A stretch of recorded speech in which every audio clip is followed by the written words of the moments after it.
บปะกันในทุกวันเสาร์กับรายการตำรวจเชียงใหม่สัมพันธ์ซึ่งก็จะเป็นในเรื่องของสาระข้อมูลข่าวสารที่อยู่ในส่วนสายงานที่ปฏิบัติส่วนหนึ่งนะครับก็จะมาเล่ามาแนะนำมาตักเตือนมาเตือนภัยแล้วในขณะเดียวกันก็จะขอความร่วมมือด้วยนะครับในบางประเด็นยกตัวอย่างเช่นในการเดินทางนะครับซึ่งก็จะมีการจัดระเบียบบนเส้นทางก็ดีการตั้งจุดตรวจค้นเพื่อป้องกันสิ่งของผิดกฎหมายการนำพาเล็ดลอดออกไปการนำเข้ามานะครับอย่างนี้เป็นต้นนี้เราก็จะมาพูดคุยกันซึ่งรายการตำรวจเชียงใหม่สัมพันธ์นั้นได้รับความเมตตานะครับจากทางคณะสงฆ์จังหวัดเชียงใหม่โดยมีท่านพระธรรมเสนาบดี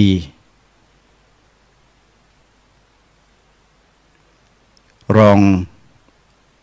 เจ้าคณะภาค7ซึ่งปัจจุบันท่านก็ปฏิบัติหน้าที่เป็น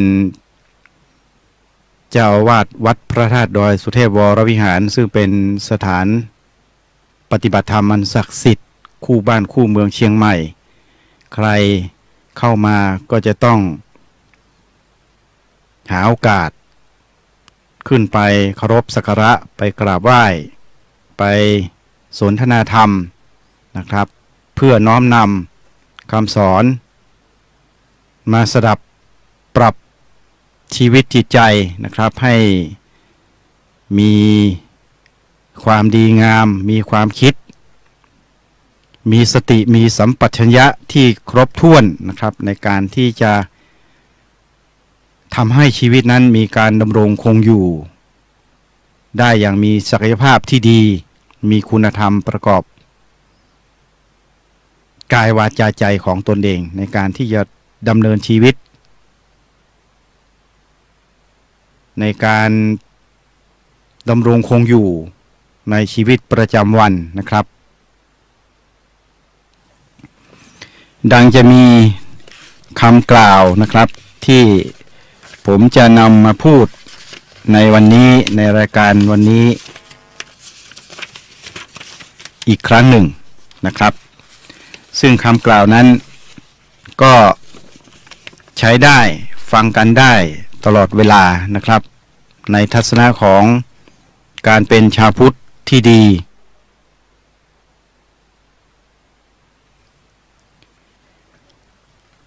คำกล่าวนั้นได้กล่าวไว้ว่าวัดจะดีมีหลักฐาน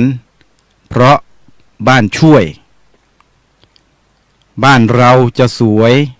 เพราะมีวัดดัดนิสัยบ้านกับวัดผลัดกันช่วยก็อวยชัยแต่ถ้าขัดกัน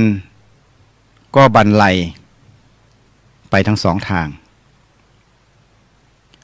และในขณะเดียวกันนะครับรายการตำรวจเชียงใหม่สัมพันธ์ก็มีคำกล่าวด้วยเช่นกัน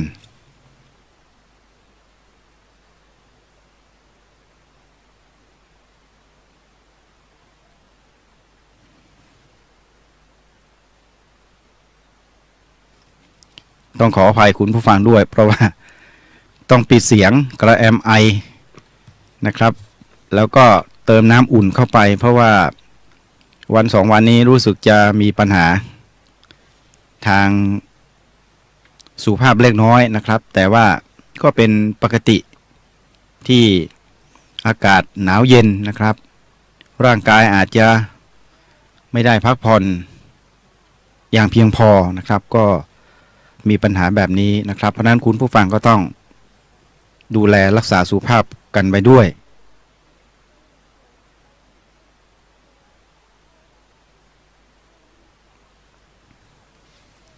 คำกล่าวที่ผมนำมาต่อนะครับจากเรื่องวัด ก็มาในเรื่องของตำรวจกันบ้างนะครับก็กล่าวไว้ว่าบ้านจะดีมีหลักฐานเพราะตำรวจช่วยบ้านจะสวยปลอดภัยเพราะมีตำรวจช่วยเอาใจใส่บ้านกับตำรวจผลัดกันช่วยก็ปลอดภัยถ้าขัดกันก็วุ่นวายไปทั้งสองทางนะครับพูดถึงเรื่องวัดนะครับวัดก็เป็นสถานปฏิบัติธรรมนะครับในหมู่พี่น้องประชาชนชาวพุทธเรานะครับซึ่งเป็นสถานที่พักกายนะครับพักจิตพักความคิดและตั้งสติเริ่มต้นในการที่จะใช้ชีวิตตามทำนองครองธรรมนะครับเพราะนั้นบ้านจึงเป็นวัดจึงเป็นศูนย์รวมของบ้านนะครับของพี่น้องประชาชนพุทธศาสนิกชนบ้านจะสวยเพราะมีวัดดัดนิสัยคือบ้านจะอยู่กันดีงามนะครับตราบใดที่เรามีวัดนะครับมีหลักที่เราจะเป็นที่พึ่งพาฝึกฝนเพื่อจะดัดนิสัยของตนเองนะครับไม่ให้ไปคิดในทางที่มิชอบไม่ให้คิดไปในทางที่อาจจะทำให้ผิดกฎหมายนะครับก็มีวัดคอยเตือนเราก็คอยปรับนะครับพออยู่บ้านก็ต้องช่วยกันปรับปรุงแก้ไขเพราะว่าบ้านก็เป็นศูนย์รวมนะครับเป็นสถานที่ในขณะเดียวกันวัดก็เป็นศูนย์รวมเป็นสถานที่เพราะนั้นบ้านกับวัดก็ต้องช่วยกันนะครับเมื่อช่วยกันก็อวยชัยก็คือมีความสุขที่ดีงามนะครับแต่ถ้าเมื่อใดขัดกันนะครับขัดกันก็จะด้วยความไม่เข้าใจนะครับหรือเราเป็นพุทธศาสนิกชนนะครับแต่ว่าเราทำในสิ่งที่ไม่ดีงามนะครับก็อาจจะมีการสื่อสารมีการพูดจานะครับหรือมีข่าวนะครับอย่างที่สักครู่ก็จะได้พูดกันไปนะครับในเรื่องของข่าวสารก็ทำให้เรารู้สึกไม่ดีนะครับรู้สึกไม่ดีไม่ใช่ว่าวัดไม่ดีพระไม่ดีไม่ใช่เราเนี่ยไม่ดีนะครับเกิดความละอายแต่ว่าถ้ายอมรับความจริงนะครับเข้าวัดปฏิบัติธรรมขัดเกลาจิตใจของตนเองใหม่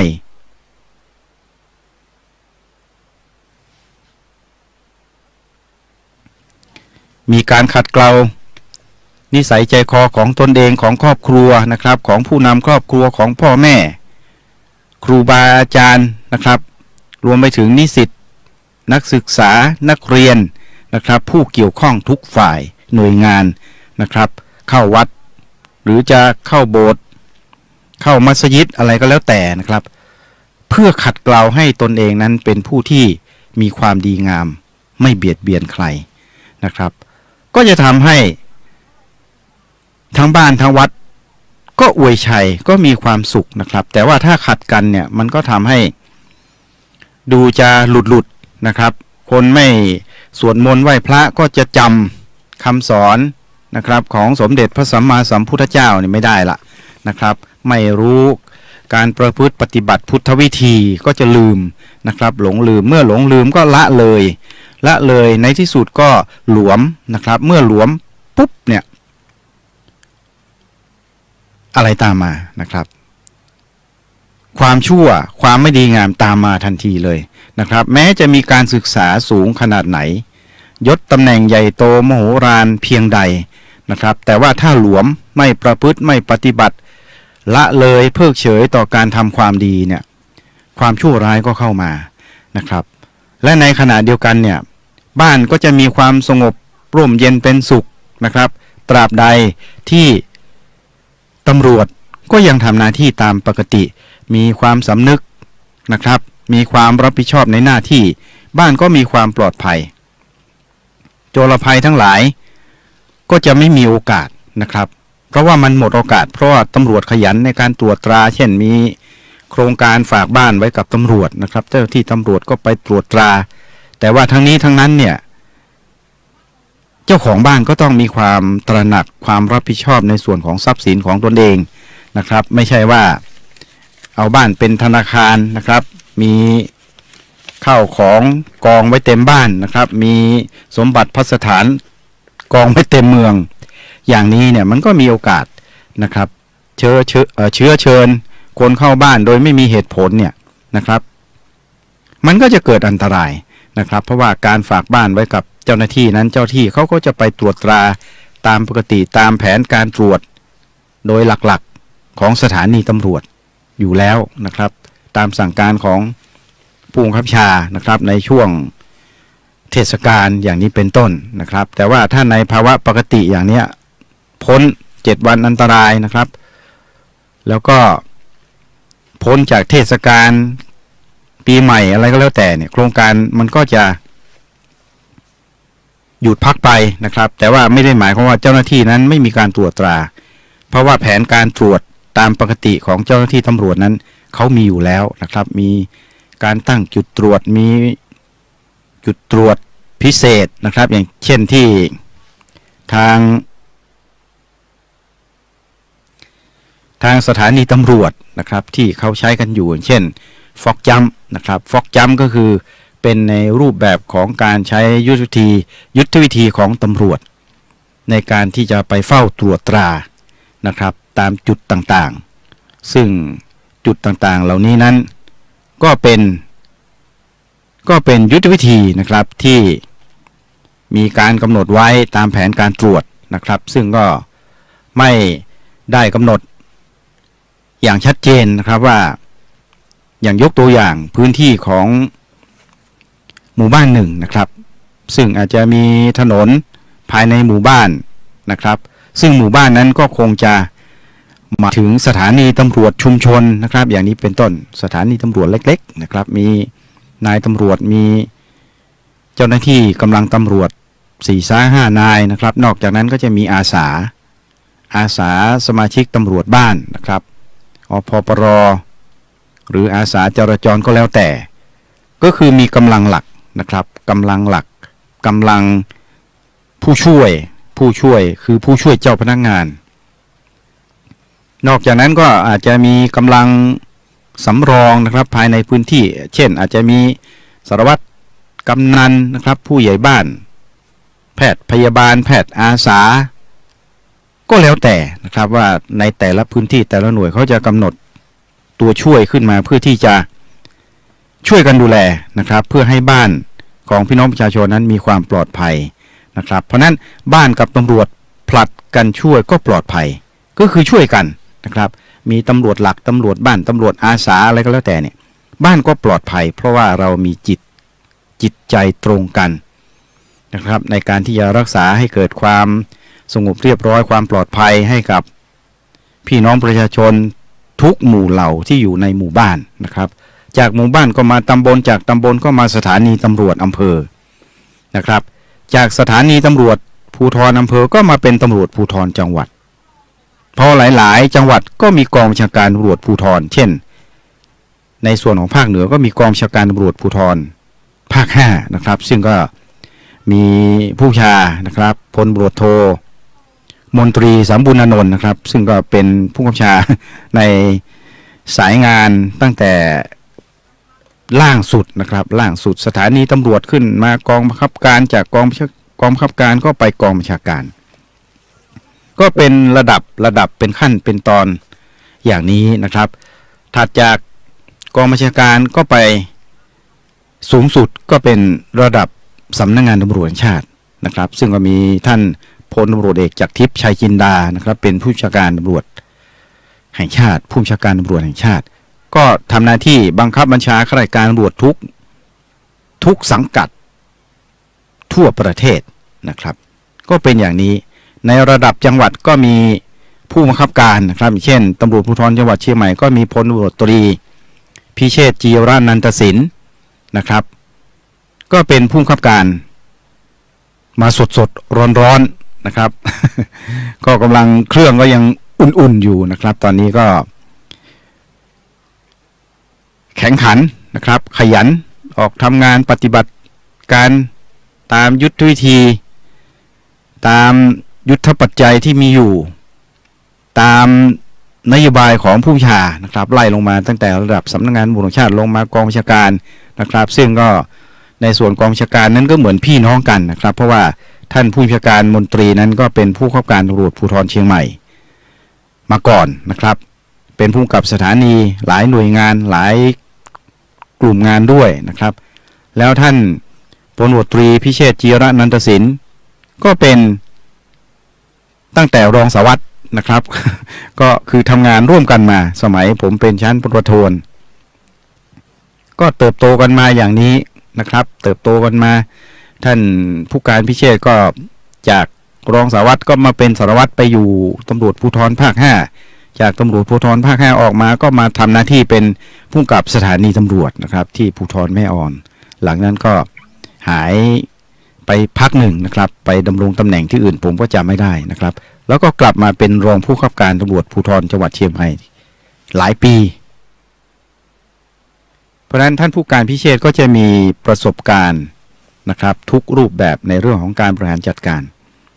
ก็จะมีการสั่งการลงไปอย่างนี้นะครับเพื่อที่จะให้สถานีตำรวจนั้นได้เป็นเพื่อนพ้องน้องพี่นะครับเป็นเจ้าหน้าที่ดูแลรักษาความปลอดภัยให้กับพี่น้องประชาชนเพราะนั้นก็ต้องเรียนคุณผู้ฟังที่ฟังรายการว่าถ้าบ้านกับตำรวจไม่ขัดกันนะครับก็เกิดความปลอดภัยก็คือเรามีอะไรเราก็สนับสนุนร่วมกันนะครับมีอะไรก็ชี้แจงแนะนำนะครับขอความร่วมมือหรือให้ความร่วมมือนะครับหลายๆเรื่องเจ้าหน้าที่ตำรวจทั่วประเทศนะครับต้องอาศัยพี่น้องประชาชนในการที่จะเก็บเกี่ยวยื่นให้นะครับในเรื่องของข้อมูลข่าวสารที่เป็นประโยชน์ไม่ว่าจะเป็นข้อมูลเบาะแสภาคเหนือของเรานะครับคุณผู้ฟังเป็นพื้นที่ที่มีปัญหานะครับพูดได้เลยว่ามีปัญหานั้นก็คือสำคัญที่สุดในเรื่องของยาเสพติดนะครับเพราะนั้นยาเสพติดมีปัญหาจริงเจ้าหน้าที่ก็แก้ปัญหาตามจับตามล่าตามยึดนะครับเยอะแยะมากมายเป็นล้านหลาย10 ล้านเม็ดนะครับที่จับได้นั้นก็ต้องเรียนคุณผู้ฟังว่าตำรวจนะครับไม่สามารถที่จะเสกเป่านะครับอะไรต่างๆได้แต่สามารถที่จะสั่งนะครับสั่งไปยังหน่วยงานที่เกี่ยวข้องด้วยคำสั่งด้วยข้อแนะนำด้วยยุทธวิธีวิธีการนะครับที่จะให้ข้อมูลความรู้มีการประชุมให้กับหน่วยงานต่างนั้นได้มียุทธวิธีในการปฏิบัติแต่ในขณะเดียวกันก็อย่าลืมว่าคุณผู้ฟังที่ฟังรายการอยู่นั้นก็คือตัวช่วยนะครับที่ดีอย่างทุกวันนี้การสืบเสาะแสวงหาข้อมูลพยานหลักฐานในการที่จะรวบรวมนะครับข้อมูลพยานหลักฐานต่างๆไม่ว่าจะเป็นข้อมูลการมุขปาฐะก็หมายว่าคือการบอกเล่านะครับบอกเล่าในทางกฎหมายประมวลกฎหมายวิธีพิจารณาความอาญานั้นการบอกเล่าก็คือบุคคลที่มาบอกเล่าเรื่องราวนะครับให้ข้อมูลเบาะแสนะครับทั้งที่เป็นผู้เสียหายโดยนิตินัยก็หมายความว่าเป็นผู้เสียหายโดยกฎหมายนะครับนอกจากนั้นถ้าหากไม่ใช่ผู้เสียหายล่ะเป็นอะไรนะครับก็เป็นผู้กล่าวโทษไปการกล่าวโทษก็คือการให้ข้อมูลนะครับซึ่งเจ้าพนักงานตำรวจนั้นเมื่อได้รับเข้ามาก็จะมีการจดบันทึกข้อมูลข่าวสารอะไรต่างๆเนี่ยนะครับจดไว้อาจจะมีทั้งภาพทั้งเสียงอะไรก็แล้วแต่นะครับสิ่งต่างๆเหล่านี้นั้นก็จะนำมารวบรวมประมวลกันนะครับเพื่อที่จะนำไปสู่การสืบสวนนะครับคือการจะสอบได้นี่ก็ต้องสืบก่อนนะครับคุณผู้ฟังแต่ละคดีเนี่ยจะสอบได้เนี่ยต้องสืบก่อนนะครับการสืบเสาะแสวงหาข้อมูลความจริงนะครับเพื่อที่จะได้นำมาปรากฏในสำนวนการสอบสวนนะครับแล้วก็สรุปสำนวนการสอบสวนนั้นมีความเห็นว่าอย่างไรนะครับว่าผิดหรือถูกหรือสั่งมีความเห็นไม่สั่งฟ้องเหล่านี้เป็นต้นนะครับมันเป็นกระบวนการขั้นต้นของพนักงานสอบสวนซึ่งถือว่าเป็นชั้นกระบวนการยุติธรรมในระดับชั้นต้นนะครับแล้วหลังจากนั้นเมื่อมีความเห็นก็ส่งไปชั้นกลางก็ระดับพนักงานอัยการนะครับชั้นสูงสุดก็คือขั้นของการไต่สวนนะครับไต่สวนกระบวนความพิจารณาในส่วนของศาลสถิตยุติธรรมต่อไป ทีนี้ก็จะไปศาลอุทธรณ์ศาลฎีกานั่นก็เป็นอีกขั้นตอนหนึ่งว่าในแต่ละเรื่องราวนั้นมันมีข้อตกเติมข้อแก้ไขความเห็นควรสอบสวนเพิ่มเติมอะไรก็แล้วแต่ก็เป็นดุลพินิจของในระดับชั้นศาลไปนะครับเพราะฉะนั้นทั้งวัดทั้งบ้านทั้งตำรวจทั้งพี่น้องประชาชนเนี่ยต้องช่วยกันนะครับช่วยกันให้เบาะแสเรื่องราวข้อมูลต่างๆนะครับมันก็จะนำมาสู่ความสำเร็จนะครับในการสืบสวนปราบปรามจับกุมผู้กระทำความผิดในทุกๆเรื่องนะครับทำให้การรักษาความปลอดภัยให้กับพี่น้องประชาชนก็ดีนะครับการรักษาความสงบเรียบร้อยให้กับสังคมก็ตามเนี่ยมันบรรลุเป้าหมายนะครับมันบรรลุเป้าหมายเนื่องจากอะไรครับเนื่องจากเรามีข้อมูลเรามีตัวชี้วัดในการที่จะมาพิจารณานะครับรวบรวมข้อมูลข่าวสารทั้งหลายแหล่เนี่ยมากำหนดเป็นแผนปฏิบัตินะครับเพราะว่าในการปฏิบัติหน้าที่ไม่ว่าจะสายงานใดก็ตามนะครับต้องมีการประชุมนะครับการประชุมก็เพื่อที่จะได้นำข้อมูลนะครับมาวางไว้ตรงหน้านะครับของผู้ที่เข้าร่วมประชุมโดยมีประธานนะครับคอยจะจดบันทึกประเด็นความเห็นต่างๆแล้วมาพิจารณาร่วมกันนะครับการพิจารณานั้นก็ต้องมีการฟังเสียงนะครับความคิดเห็นของแต่ละฝ่ายแล้วก็สรุปเป็นความคิดเห็นในการประชุมและนำไปสู่การออกแผนปฏิบัตินะครับก็จะเป็นอย่างนี้เพราะฉะนั้นหน่วยงานก็จะมี leadership ก็คือมีหัวหน้าหน่วยงานนะครับสถานีตำรวจก็มี leadership มีหัวหน้าหน่วยงานก็คือผู้กำกับสถานีตำรวจภูธรจังหวัดเชียงใหม่ก็มีผู้บังคับการตำรวจภูธรจังหวัดเชียงใหม่นะครับเป็นผู้บัญชาสูงสุดก็เป็นสเต็ปอย่างนี้ไล่ลงไปนะครับลงไปจนถึงพื้นล่างไปถึงระดับภาคประชาสังคมนะครับภาคประชาสังคมเช่นวัดก็มีเจ้าอาวาสเห็นไหมครับมีเจ้าอาวาสมีรองเจ้าอาวาสมีผู้ช่วยเจ้าอาวาสก็แล้วแต่นะครับมีพระภิกษุสงฆ์มีสามเณรนะครับมีญาติโยมมีมัคคทายกมีอย่างนี้นะครับมันเป็นขั้นตอนเนี่ยเพราะนั้นเราจะบอกว่าวัดไม่ใช่หน่วยราชการนะครับวัดไม่ใช่หน่วยราชการแต่วัดเป็นนิติบุคคลนะครับวัดที่ได้วิสุงคามวสีมาอะไรถ้าผมพูดผิดไปขออภัยด้วยนะครับก็คือมีพระภิกษุสงฆ์ครบตามหลักเกณฑ์ของศาสนานะครับก็สามารถที่จะมีการยื่นเรื่องราวนะครับเพื่อขอเป็นวัดนะครับก็ต้องมีโบสถ์สามารถที่จะบวชพระภิกษุสามเณรได้อันนี้ก็เป็นระดับเป็นอย่างนี้นะครับไล่ลงไปจนถึงครอบครัวของเราล่ะมีใครนะครับครอบครัวก็เป็นหน่วยงานนะครับเป็นหน่วยงานภาคสังคมนะครับเป็นหน่วยงานหนึ่งเหมือนกันผมเทียบว่าเหมือนหน่วยงานเพราะอะไรครับเพราะบ้านนี้ไม่ได้เป็นบ้านร้างใช่ไหมครับคุณผู้ฟังบ้านก็ต้องมีผู้คนอยู่อาศัยใช่ไหมครับถ้าบ้านมีบ้านเลขที่นี่ไม่ใช่ว่าบ้านที่ล่องหนไปเรื่อยๆนะครับไม่มีบ้านเลขที่บ้านเป็นหลักลอยตามทุ่งนาป่าเขานะครับไม่มีบ้านเลขที่เราก็ไม่ถือว่าเป็นบ้านคำว่าบ้านมีหลักฐานเนี่ยมีหลักฐานก็คือมีบ้านเลขที่นะครับมีบ้านเลขที่มีถนนมีหมู่บ้านมีตำบลมีจังหวัดนะครับมีหลักฐานนะครับปรากฏในทะเบียนราษฎร์นะครับสามารถที่จะไปตรวจสอบข้อมูลได้เพราะฉะนั้นในบ้านก็ต้องมีผู้นำครอบครัวนะครับผู้นำครอบครัวก็เหมือนผู้บังคับบัญชาของหน่วยงานนะครับเพราะฉะนั้นผู้นำครอบครัวก็คือมีพ่อแม่นะครับมีพ่อแม่หลังจากนั้นต่อมาก็อยู่กันไปนะครับก็มีลูกเต้าเหล่าหลานคลอดออกมานะครับมีลูก2 คน3 คน1 คนก็ดีนะครับหลายคนมากไปอาจจะทำให้ฐานะบ้านเกิดการระส่ำระสายเรื่องค่าใช้จ่ายก็ว่ากันไปนะครับก็มีพ่อแม่มีลูกนะครับมีลูกมีหลานก็ว่ากันไปฉะนั้นการที่ทำให้บ้านมีหลักฐานนะครับที่ดีก็ต้องมีการศึกษานะครับศึกษาวิธีในการดำเนินชีวิต พ่อแม่ก็ต้องเป็นพ่อแม่ที่ดีนะครับเป็นผู้นำครอบครัวที่ดีไม่ใช่ว่าบ้านบางครอบครัวนะครับบางทีลูกเล็กๆมาเนี่ยพ่อแม่ก็ดูแลกันเป็นอย่างดีพอลูกเติบโตมานะครับพ่อแม่ก็อาจจะเริ่มมีภาวะมีปัญหานะครับบางทีก็หาทางออกในทางที่ไม่เหมาะสมภรรยาก็ไปทางนะครับสามีหรือคุณพ่อก็ไปทางคุณแม่ก็ไปทางนะครับไปคนละทางแต่ว่าไม่ได้ทางสร้างสรรค์ของชีวิตแม่ก็ไป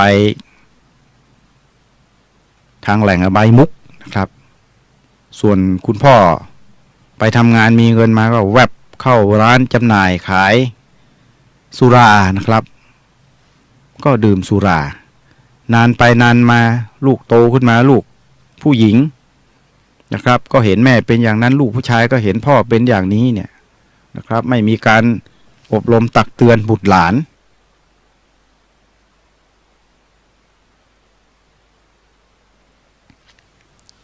บางทีนี่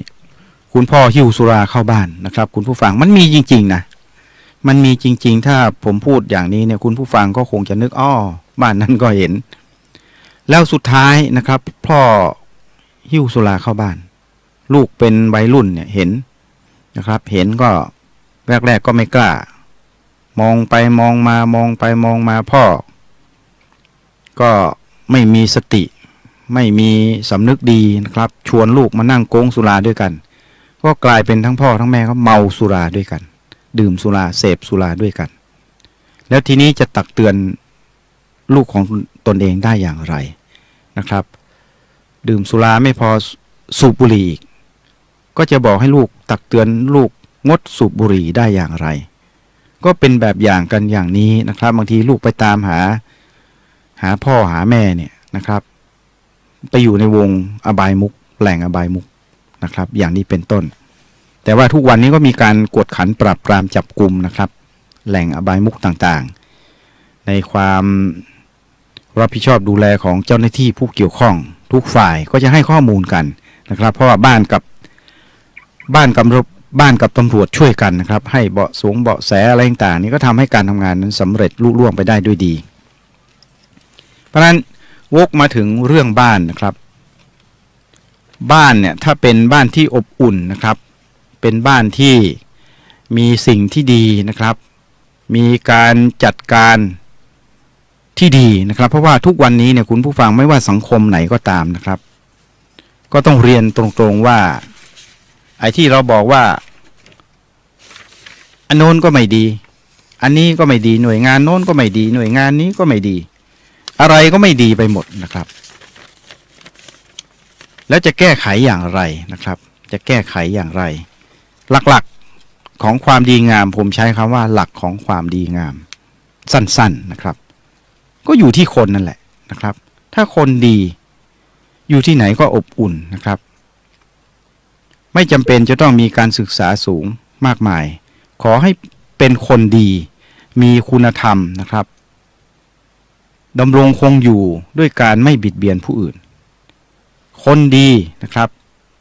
ออกมาจากสถานที่เรียนนำความรู้มาใช้ในการดำรงชีพที่ดีนะครับเมื่อไปปฏิบัติหน้าที่มีผู้บัญชาที่ดีมีระบบที่ดีนะครับก็สามารถทำให้เกิดสิ่งที่ดีเกิดขึ้นได้แต่ถ้าเมื่อใดพ่อก็ไปทางอย่างที่กล่าวไปนะครับแม่ก็ไปทางผลผลิตออกมาลูกก็ถามว่าจะให้ไปไกลสุดๆไปในทางที่สร้างสรรค์ก็ลูกไม้ก็คงจะหล่นไม่ไกลต้นนะครับซึ่งในสังคมคุณผู้ฟังก็เห็นกันอยู่นะครับเพราะนั้นครอบครัวจึงเป็นศูนย์รวมอันดับหนึ่งของสังคมนะครับที่จะต้องย้อนกลับมาทบทวนนะครับถ้าหากว่าเราไม่กลับมาทบทวนเนี่ยเราจะบอกเหมือนวัยรุ่นชอบบอกว่าบ้านไม่ใช่คอมฟอร์ตโซนนะครับไม่ใช่คอมฟอร์ตโซนก็คือไม่ใช่เป็นสถานที่สะดวกสบายออกนอกบ้านดีกว่านะครับการออกนอกบ้านนั้นถ้าไปดีก็ดีนะครับหลายๆคนที่ออกจากบ้าน ด้วยความสำนึกรับผิดชอบในการที่จะไปหางานทำเพื่อมาช่วยครอบครัวนะครับหาเงินหาทองเหมือนกับนักร้องอีสานท่านหนึ่งซึ่งผมคงไม่เอ่ยชื่อนะครับหาเงินหาทองส่งเสียนะครับพ่อก็ไปทางแม่ก็ไปทางแต่เขามีความสำนึกดีเนี่ยเขาก็ออกมานะครับจากพื้นที่ที่ลำบากยากเข็ญนะครับซึ่งตอนนั้นก็ที่บ้านก็คงไม่ใช่บ้านไม่ใช่เป็นแหล่งที่สะดวกสบายนะครับเพราะว่าขัดสนเรื่องเงินทองการทำมาหากินก็ออกมานะครับในที่สุดก็เป็นนักร้องมีเงินก็คงหลาย10 ล้านนะครับก็ช่วยส่งเสียครอบครัวสร้างบ้านแปลงเมืองให้กับผู้เฒ่าผู้แก่ปู่ย่าตาทวดนะครับส่งเสียน้องนุ่งให้ได้รับการศึกษาตอนนี้ผมก็ขออนุโมทนาบุญด้วยเพราะว่าเขาจะไปบวชแล้วนะครับคือเข้าบรรลุเป้าหมายอันนี้คือออกบ้านมาเพื่อทำความดีนะครับก็เป็นสิ่งที่ดีที่เราควรจะยกย่องสรรเสริญแต่ว่าออกบ้านมาแล้วนะครับไปทำสิ่งที่เลวร้ายนะครับสุดท้ายก็ทำลายสังคมทำลายครอบครัวทำลายชื่อเสียงนะครับอย่างที่เราจะขอย้อนกลับไปสู่เรื่องราวนะครับที่เป็นข่าวดังผมใช้คำว่ายอยักษ์2 ตัวนะครับก็คือหญิงสาวนะครับหญิงสาวยอยักษ์2 ตัวอายุ14 ปีนะครับกับชายหนุ่ม52อย่างที่เป็นข่าวซึ่งเราก็ไม่รู้นะครับว่าครอบครัวเขามีปัญหาหนักหนาสาหัสขนาดไหนนะครับที่สุดท้ายก็คือทำให้น้องยอยักษ์ต้องหนีออกจากบ้านนะครับซึ่งเราก็ทราบว่าครอบครัวนี้เป็นครอบครัวของคนจีนนะครับซึ่งก็คงจะทำมาหากินนะครับมีความเป็นอยู่ที่ดีนะครับเพราะว่าน้องยอยักษ์น้องผู้หญิงยอยักษ์คนนี้เนี่ยเขาก็มีโอกาสได้เข้ารับการศึกษานะครับเรียนในระดับมัธยมมีการศึกษามีการเรียนที่ดีนะครับแล้วก็พ่อแม่ก็คงไม่ได้โหดร้ายมากมายเกินไปนะครับแต่ว่าทั้งนี้ทั้งนั้นเนี่ยเราก็ทราบว่าอาจจะมีความกดดันไปบ้างหรือเปล่านะครับความคาดหวังความห่วงใยนะครับคือไม่อยากให้ไปไหนให้อยู่กับครอบครัวอยู่ในสายตานะครับแล้วอาจจะบวกกับว่าต้องมีภาระในการที่จะเลี้ยงดูครอบครัวด้วยนะครับดูแลแบ่งเบาภาระให้พ่อแม่เนี่ยในที่สุดก็ไม่ได้พูดจากันนะครับเพราะว่าการสื่อสารเนี่ยเป็นสิ่งสำคัญนะครับคุณผู้ฟังว่าวันหนึ่งเนี่ยที่พ่อกับแม่เนี่ยนะครับหรือผู้ปกครองของเด็กเนี่ยออกไปทำภารกิจเพื่อไปหาเงินทองนะครับในการที่จะนำมาใช้จ่ายภายในครอบครัวนะครับมาจุนเจือครอบครัวก็ดีมาเป็นค่าการศึกษาให้กับ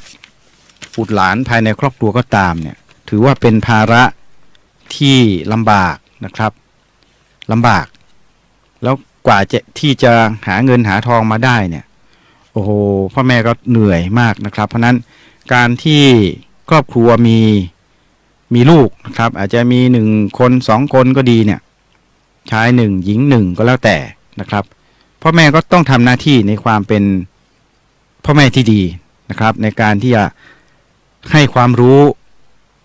ให้การศึกษาเพื่อให้อนาคตกับบุตรหลานของตนเองก็จึงต้องยอมเหน็ดเหนื่อยเมื่อยล้านะครับอย่างแสนสาหัสเพื่อที่จะหาเงินบางคนก็ไปทำงานก่อสร้างนะครับวัน200-300กว่าจะได้เงินกลับมาบ้านนี่ก็ต้องซื้อข้าวปลาอาหารนะครับแล้วก็ต้องแบ่งไว้เป็นทุนการศึกษานะครับ300ปัจจุบันนี้ผมก็ไม่ทราบนะครับว่าค่าแรงนั้นไปถึงไหนนะครับแต่ว่าน่าจะอยู่ประมาณ300จนถึง500 บาทก็ต้องแบ่งนะครับแบ่งเป็นค่าศึกษาค่าเราเรียนให้กับบุตรหลานต้องมาเก็บหอมรอมริบไว้นะครับเพราะนั้นงานที่บ้านนี้ก็คงไม่มีเวลาเพราะนั้นบุตรหลานนะครับก็ควรที่จะต้องแบ่งเบาภาระรับหน้าที่นะครับดูแลในเรื่องของเสื้อผ้าอาภรณ์ภัณฑ์ในเรื่องของการหุงหาอาหารก็ต้องช่วยกันอย่างนี้นะครับเพราะในบ้านนั้นก็ต้องพึ่งพา นะครับต้องไม่ขัดกันนะครับเหมือนอย่างที่ผมได้พูดคำกลอนไปพ่อแม่หาเงินนะครับลูกหลานกลับมานะครับก็ต้องพัฒนาดูแลบ้านความสะอาดล้างถ้วยชามนะครับหุงหาอาหารเพื่อไว้รอรับพ่อแม่นะครับส่วนอาหารการกินก็ว่ากันไปนะครับว่าถ้าทำได้ก็ทำถ้าทำไม่ได้พ่อแม่ก็จัดหามาให้นะครับเพราะนั้นในบ้านมันก็จะเป็นการช่วยเหลือเกื้อกูลกันแบบนี้นะครับเพราะนั้นครอบครัวไหนที่อาจจะมีความกดดันนะครับมากเกินไปเนี่ยอาจจะเป็นช่องทางที่ไม่ดีนะครับที่อาจจะทำให้ลูกหรือว่าคนภายในครอบครัวของเรานั้นอาจจะอดทนไม่ไหวนะครับแล้วก็ไม่มีการสื่อสารเนี่ยมันก็จะนำมาสู่ในปัญหาอย่างเช่นน้องยอยักษ์นะครับที่ได้พูดไปเนี่ยหนีออกจากบ้านและในที่สุดก็มีการนำพานะครับไปในที่ต่างๆโดยชายอายุ52ปีนะครับส่วนเรื่องอื่นเราจะไม่พูดถึงแล้วว่าจะไปเลยเถิดถึงตรงไหนอย่างไรนะครับแต่ว่าความเสียหายเนี่ยเกิดขึ้นแน่นอนนะครับการออกจากบ้านเนี่ยเสียหายชื่อเสียงอะไรหลายอย่างนะครับแล้วก็อาจจะเสียการเรียนไปด้วยหรือเปล่าอันนี้เราก็ไม่ทราบนะครับเพราะว่ามันเป็นเรื่องที่จะต้องมีการตรวจสอบนะครับในส่วนของผู้ที่มีหน้าที่เกี่ยวข้องนะครับในเรื่องของสถานศึกษานะครับมาตั้ง 2-3 อาทิตย์เนี่ยประมาณ10 กว่าวันเนี่ยมีการเสียเวลาการเรียนอะไรหรือเปล่านะครับแล้วก็คงจะเป็นเรื่องครอบครัวกับสถานศึกษาต้องว่าไปแต่สิ่งหนึ่งที่ผมอยากจะฝากคุณผู้ฟังในรายการวันนี้นะครับว่าการคาดหวังมากเกินไปนะครับก็อาจจะทำให้เสียบรรยากาศในการดำเนินชีวิตร่วมกันภายในครอบครัวได้นะครับหรือว่าห่วงเกินไปนะครับไม่ให้เด็กได้ตัดสินใจได้เรียนรู้ในเรื่องของประสบการณ์ชีวิตนะครับในทางที่เหมาะสมนะครับโดยมีการควบคุมดูแลอยู่ใกล้ชิดด้วยนะครับไม่ใช่ปล่อยปละละเลยไปจนสุดลูกหูลูกตาจนไม่รู้ว่าไปโน่นไปนี่ไปหลายจังหวัดอย่างนี้ไม่ได้นะครับเพราะว่าเป็นอันตรายอย่างแน่นอนเป็นอันตรายต่อชีวิตอาจจะทำให้เสื่อมเสียในเรื่องอื่นๆตามมานะครับเพราะฉะนั้นการคาดหวังมากเกินไปห่วงใยเกินเหตุหรือว่ากดดันโดยไม่มีเหตุผลนะครับว่าลูกต้องได้ที่1ลูกต้องได้คะแนน.4ลูกต้องทำให้ดีกว่าคนนั้นคนนี้เนี่ยมีการเทียบเคียงนะครับซึ่งก็ทำให้เด็กนั้นอาจจะรู้สึกไม่ดีนะครับทั้งนี้ทั้งนั้นเราควรหายุทธวิธีในการที่จะสื่อสารเพื่อสร้างความเข้าใจด้วยความรักความเมตตาน่าจะเป็นทางเลือกที่ดีกว่านะครับดีกว่าไปเปรียบเทียบบ้านโน้นเขาได้4ทำไมลูกได้แค่ 1.5 อย่างเงี้ยนะครับมันอาจจะเป็นการไปซ้ำเติมนะครับแทนที่เขาจะมีความมุ่งมั่นพยายามให้กำลังใจเขาเนี่ยเขาจะเดินต่อไปให้รางวัลชีวิตให้กำลังใจให้การสนับสนุนเนี่ยมันก็สามารถที่จะทำให้เด็กเป็นคนดีเป็นคนเก่งได้นะครับดีกว่าไปซ้ำเติมไปเปรียบเทียบนะครับมันจะเป็นสาเหตุหนึ่งนะครับที่จะทำให้บ้านนั้นไม่ใช่คอมฟอร์ทโซนนะครับคือไม่ใช่พื้นที่ที่มีความสุขละนะครับเมื่อเขาอยู่บ้านไม่มีความสุขเขาก็จะต้องหาบ้านใหม่นะครับบ้านใหม่ก็คือสถานที่ที่เขาต้องการจะไปนะครับเพราะนั้นเมื่อเขาออกไปแล้วเนี่ยถ้าไปพบคนดีนะครับคนดีก็ดีไปถ้าไปพบคนที่ไม่ดีนะครับมันก็จะมีปัญหาเหมือนกับน้องยอยักษ์นะครับอายุ14ปีนะครับซึ่งตอนนี้เราก็คงไม่ได้ไปลงในรายละเอียดละเพราะว่ามันอยู่ในขั้นตอนของการสอบสวนนะครับของเจ้าหน้าที่ส่วนการตั้งข้อกล่าวหานั้นก็มีการดำเนินไปแล้วนะครับในส่วนของการพรากผู้เยาว์นะครับไปจากครอบครัวซึ่งก็เป็นคดีอาญาที่ยอมความไม่ได้นะครับทีนี้ถ้าหากว่ามีประเด็นจากการสืบสวนพบว่ามีประเด็นอื่นๆเพิ่มมาเนี่ยก็ต้องถูกตั้งข้อกล่าวหาเพิ่มเติมนะครับซึ่งก็ทำให้ผู้ที่กระทำความผิดนั้นมีโทษที่มากขึ้นนะครับซึ่งก็ต้องดูว่าเป็นเรื่องของการกระทำความผิดกรรมเดียวผิดต่อกฎหมายหลายบทหรือเปล่า หรือว่าต่างกรรมต่างวาระก็ต้องว่ากันไปทุกกระทงความผิดไปนะครับส่วนในเรื่องของการเยียวยาการดูแลสภาพจิตใจนะครับก็เป็นเรื่องของเจ้าหน้าที่ผู้เกี่ยวข้องแล้วที่สำคัญผมเน้นนะครับที่สำคัญอยู่ที่ไหนครับมันไม่ได้อยู่ที่เจ้าหน้าที่เพียงฝ่ายเดียวนะครับก็อยู่ที่ครอบครัวนั่นเองนะครับคือพ่อแม่ต้องให้โอกาสสิ่งที่ผิดพลาดไปนะครับก็ต้องให้อภัยไปนะครับก็ต้องมาปรับตัวเริ่มต้นชีวิตใหม่แล้วในขณะเดียวกันเนี่ยในส่วนของครอบครัวก็ต้องปรับนะครับในส่วนของคุณลูกก็ดีนะครับก็ต้องที่ฟังรายการตรงนี้อยู่เนี่ยไม่ว่าจะเป็นรุ่นราวคราวเดียวของน้องยอยักษ์ที่อายุ14ปีนะครับที่หนีมากับชายหนุ่มใหญ่อายุ52ปีนะครับที่มีการติดตามพบตัวที่จังหวัดเชียงใหม่นะครับเมื่อวันที่10มกราคมที่ผ่านมานะครับซึ่งก็มาพบตัวที่จังหวัดเชียงใหม่ของเรานี่เองนะครับเพราะนั้นก็เป็นอุทาหรณ์นะครับที่จะสอนใจไปยังครอบครัวอีกหลายๆครอบครัวด้วยนะครับรวมทั้งผู้ที่เป็นบุตรหลานนะครับอาจจะเป็นรุ่นราวคราวเดียวของน้องยอยักษ์ก็ตามเนี่ยก็ต้องฝากเตือนนะครับจากรายการตำรวจเชียงใหม่สัมพันธ์ว่าในการที่พ่อแม่นะครับครอบครัวของเรานั้นมีการตั้งกฎเกณฑ์กติกาก็อย่างที่ได้พูดไปนะครับว่าทุกองค์กรนะครับทุกภาคส่วนเนี่ยถ้าคนดีระบบดีเนี่ยมันก็ดีนะครับแต่ถ้าคนไม่ดีเนี่ยพ่อแม่ไม่ตักเตือนไม่ให้โอกาสบุตรหลานเนี่ยก็คงถือว่าเป็นพ่อแม่ที่ใช้ไม่ได้ละนะครับการที่พ่อแม่ให้โอกาสลูกหลานนะครับได้เรียนหนังสือเพื่อที่จะได้พัฒนาความก้าวหน้าในชีวิตของตนในโอกาสต่อไปนั้นถือว่าเป็นสิ่งที่ดีนะครับเพราะว่าพ่อแม่นั้นไม่ได้อยู่กับเราไปตลอดชีวิตนะครับเพราะนั้นบุตรหลานทั้งหลายนะครับที่เติบโตกันมาเนี่ยพ่อแม่ให้ความรู้ก็ต้องตั้งใจเล่าเรียนนะครับรับฟังคำสั่งสอนของพ่อแม่ครูบาอาจารย์นะครับเพื่อที่เราจะได้เติบโตเป็นพลเมืองที่ดีนะครับเป็นผู้ใหญ่ในวันข้างหน้าที่มีคุณภาพมีศักยภาพสามารถที่จะเลี้ยงตนเองได้สอนตนเองได้ด้วยปรัชญาความคิดด้วยความรู้ที่เราได้รับมาจากประสบการณ์จากการเรียนการสอนจากสังคมก็ดีเนี่ยเมื่อเราไปสู่ถนนไปสู่สังคมใหม่เราก็จะเป็นผู้ใหญ่นะครับที่มีคุณภาพนะครับแล้วก็ในขณะเดียวกันเมื่อเราสามารถที่จะดำรงคงอยู่นะครับอย่างมีคุณภาพมีวิชาชีพที่เหมาะสมแล้วเราก็สามารถที่จะได้ส่งเสริมสนับสนุนครอบครัวของเรานะครับดูแลพ่อแม่ซึ่งแก่เฒ่านะครับก็จะหวังเลี้ยงเจ้าไปตลอดชีวิตก็คงหาไม่นี่แหละนะครับเราก็จะได้กลับมาดูแล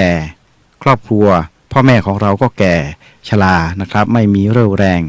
เราก็ต้องมาทำหน้าที่ดูแลเลี้ยงดูนะครับในฐานะที่เราเป็นลูกที่ดีนะครับมีความกตัญญูรู้คุณต่อพ่อแม่และในขณะเดียวกันเราก็สามารถที่จะจุนเจือนะครับช่วยเหลือน้องๆนุ่งๆที่ไล่จากหลังด้านหลังของเราลงไปเนี่ยนะครับที่เขายังเล็กยังต้องอาศัยการเรียนการสอนการสนับสนุนในเรื่องของปัจจัยเงินทองทั้งหลายเนี่ยนะครับเราเป็นถ้าเป็นคนโตของครอบครัวเนี่ยเราก็ต้องมีหน้าที่ในการที่จะดูแลน้องๆที่ถัดจากเราต่อไป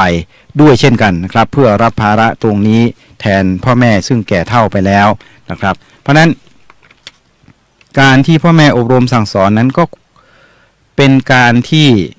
พ่อแม่นั้นมีความมุ่งมั่นปรารถนาที่อยากจะให้ลูกนะครับบุตรหลานนั้นมีความคิดมีความรับผิดชอบนะครับมีการสร้างเสริมวินัยที่ดีนะครับในการที่อยู่ในครอบครัวที่พ่อแม่ให้เราฝึกทำโน่นทำนี่นั้นก็เป็นการเรียนรู้ในวิชาชีพพื้นฐานเบื้องต้นนะครับเพื่อต่อไปในภายภาคหน้าเนี่ยเราก็จะมีพื้นฐานมีประสบการณ์จากการที่เราได้เรียนรู้จากพ่อแม่ของเรานะครับให้เราฝึกทำการงานฝึกทำการเกษตรเนี่ยอย่าไปถือว่าพ่อแม่เนี่ยมาบังคับขู่เข็นเราให้ทำงานหนักนะครับแต่ต้องเข้าใจว่า นั่นแหละคือวิชาชีพที่เขาให้เราได้ฝึกเรียนรู้ตั้งแต่เล็กๆนะครับเพื่อที่ต่อไปในภายภาคหน้าเราก็จะเป็นผู้ใหญ่ที่มีคุณภาพผ่านประสบการณ์ชีวิตนะครับมาอย่างเยอะแยะมากมายเนี่ยเราสามารถที่จะเป็นครูบาอาจารย์นะครับเป็นปราชญ์ในการที่จะช่วยดูแลสังคมของเรานะครับตรงนี้เนี่ยให้เป็นสังคมใหม่เป็นสังคมที่ดีนะครับมีพี่น้องประชาชนมีพลเมืองที่ดีนะครับมีอนาคตที่ดีที่จะมอบให้กับผู้คนต่อไปก็เป็นการถ่ายทอดสิ่งที่ดีนะครับทีนี้สิ่งที่ดีที่เกิดขึ้นนั้นมาจากไหนนะครับก็ย้อนกลับไปสู่สองคำที่ผมได้พูดไว้ก็คือคนดีนะครับคนดีแล้วอะไรล่ะแล้วก็ระบบดีนะครับระบบดีมาจากไหนคนดีก็มาจากพ่อแม่ที่ดีสั่งสอนบุตรหลานระบบดีก็คือมีการจัดการภายในครอบครัวนะครับพ่อแม่เป็นแบบอย่างที่ดีครูบาอาจารย์เป็นแบบอย่างที่ดีของลูกศิษย์ลูกหานะครับหน่วยงานภาคราชการผู้บัญชาเป็นผู้บัญชาที่ดีนะครับไม่ใช่ไปกลั่นแกล้งยัดเยียดกล่าวหาผู้ใต้บัญชานะครับโดยใช้โมหะโทสะนะครับอย่างนี้เนี่ยก็อาจจะทำให้สังคมองค์กรนั้นอยู่ไม่เป็นสุขนะครับแล้วก็ในขณะเดียวกัน Family ก็กลายเป็น Comfort Zone นะครับก็คือเป็นแหล่งที่ไม่มีความสุขนะครับเพราะนั้นรายการตำรวจเชียงใหม่สัมพันธ์นั้นอยากให้สังคมแห่งความสุขนั้นเริ่มต้นจากครอบครัวนะครับเพราะว่าถ้าครอบครัวดีเนี่ยนะครับสิ่งดีๆก็เกิดขึ้นตามมาเมื่อออกจากครอบครัวไปสู่สังคมก็จะเป็นบุคลากรเป็นบุคคลเป็นพลเมืองที่ดีของสังคมที่ดีนะครับและในขณะเดียวกันเรามีวัดวาอารามนะครับเป็นเครื่องช่วยก็อวยชัยนะครับไม่ขัดกันก็ทำให้เกิดความโชคดีมีชัยทุกฝ่ายนะครับคือวัดก็จะขัดเกลานะครับสังคมก็จะขัดเกลาสังคมก็ประกอบไปด้วยหน่วยงานครับคอยที่จะจัดระเบียบสังคมด้วยเช่นกันเจ้าหน้าที่นะครับก็ต้องดูแลความปลอดภัยในชีวิตและทรัพย์สินไม่ให้มีการเบียดเบียนกันในภาคประชาสังคมนะครับในหน่วยงานก็มีผู้บัญชาที่ดีที่ไม่ให้ข้าราชการนั้นเบียดเบียนซึ่งกันและกันไม่ใช่ว่าเอารัดเอาเปรียบซึ่งกันและกันมันก็เป็นส่วนหนึ่งนะครับส่วนหนึ่งที่อยู่ในทุกภาคสังคมนะครับก็ต้องช่วยกันประคับประคองพี่น้องประชาชนก็ต้องช่วยกันประคับประคองสังคมให้เกิดความสงบร่มเย็นเป็นสุขนะครับไม่ใช่ว่าเอาตัวรอดเป็นยอดดีนะครับทุกวันนี้บ้านเมืองเราถ้าหากว่ามีคนที่คิดว่าเอาตัวรอดเป็นยอดดีเนี่ยในที่สุดเราก็เอาตัวไม่รอดนะครับเพราะว่าสังคมนั้นก็จะทำลายเราได้นะครับเพราะว่าสังคมที่เราอยู่เป็นสังคมที่ไม่ดีนะครับเพราะนั้นเราจะบอกเราเอาตัวรอดเป็นยอดดีก็คงไม่มีทางได้ดีแน่นอนเพราะว่าตราบใดที่สังคมนั้นเป็นสังคมไม่ดีนะครับเพราะนั้นรายการตำรวจเชียงใหม่สัมพันธ์วันนี้ก็คงฝากทิ้งท้ายไว้ก็แล้วกันนะครับว่าคนดีระบบดีสังคมก็จะดีนะครับแต่ว่าเมื่อใดคนไม่ดีระบบไม่ดีบ้านเมืองเราก็วุ่นวายนะครับเพราะฉะนั้นรายการตำรวจเชียงใหม่สัมพันธ์วันนี้ทิ้งท้ายด้วย2 คำคนดีระบบดีนะครับพี่น้องประชาชนที่ฟังรายการวันนี้ก็ฝากต่อนะครับว่าอยู่ในครอบครัวก็ทำหน้าที่เป็นพ่อเป็นแม่ที่ดีนะครับสร้างระบบการจัดการที่ดีแต่ว่าไม่ใช่เผด็จการภายในครอบครัวนะครับขอให้เป็นเส้นทางสายกลางมัชฌิมาปฐปทาเพียงเท่านี้แหละนะครับเราก็จะสามารถสร้างคนภายในบ้านของเราเป็นคนที่ดีเพื่อออกไปสู่สังคมที่ดีเมื่อสังคมมีความปลอดภัยก็เป็นสังคมที่ดีเป็นสังคมที่สามารถที่จะทำให้เรานั้นมีความสุขไปทุกที่ทุกทางได้นะครับวันนี้รายการตำรวจเชียงใหม่สัมพันธ์หมดแล้วเวลานะครับประมาณ1 ชั่วโมงกับรายการตำรวจเชียงใหม่สัมพันธ์ซึ่งมีผมร้อยตำรวจเอกอำนวยธีรวาทรองสารวัตรทำหน้าที่งานฝ่ายประชาสัมพันธ์ตำรวจภูธรจังหวัดเชียงใหม่ก็ฝากไว้นะครับขอให้ทุกท่านมีความสุขในช่วงของวันหยุดวันนี้เป็นวันเสาร์นะครับเป็นวันเสาร์ที่12 มกราคมเป็นเสาร์แรกนะครับของปีพุทธศักราช 2562 สิ่งใดผ่านไปนะครับก็ปรับใหม่เริ่มต้นชีวิตที่ดีนะครับสิ่งที่ดีก็จะตามมาขอบคุณสำหรับ การติดตามนะครับวันนี้ผมก็อาจจะสะดุดหยุดไปเป็นบางช่วงก็ต้องขออภัยคุณผู้ฟังด้วยเพราะว่าเราไม่ใช่โรบอคอปนะครับชีวิตเราก็ไม่ได้เป็นเครื่องยนต์กลไกเรามีลมหายใจเรามีชีวิตนะครับเพราะนั้นชีวิตก็คือความปกติที่ต้องเป็นไปนะครับสำหรับวันนี้ขอบคุณขอคุณผู้ฟังทุกท่านโชคดีสวัสดีครับ